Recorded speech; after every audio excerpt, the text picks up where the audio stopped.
অবশ্য প্রেসিডেন্ট, প্রধানমন্ত্রী, মন্ত্রিপরিষদের সদস্য, এমপি তারা কিছুটা আইনের বাইরে থাকবেন, তাই না? না, একজন সাধারণ মানুষকে যে অপরাধের কারণে শাস্তি দেওয়া হবে, দেশের প্রেসিডেন্ট, প্রধানমন্ত্রী যদি সেই অপরাধ করে থাকেন, কাউকে ছাড় দিয়ে কথা বলা হবে না।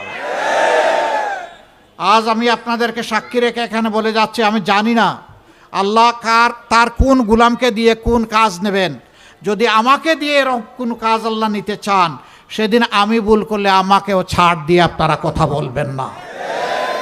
আমার কাছ থেকেও কড়ায় গন্ডায় আপনাদের পাওনা হিসাব করে নেবেন। এবং আমি যদি ওই ধরনের কোনো সামাজিক অপরাধ করি, আমার অপরাধের বিচারের দাবিতে আপনারা আওয়াজ তুলবেন। এটি হবে আমার প্রতি ইনসাফ। আমি সেই ইনসাফটাই দেখতে চাই বাংলাদেশে।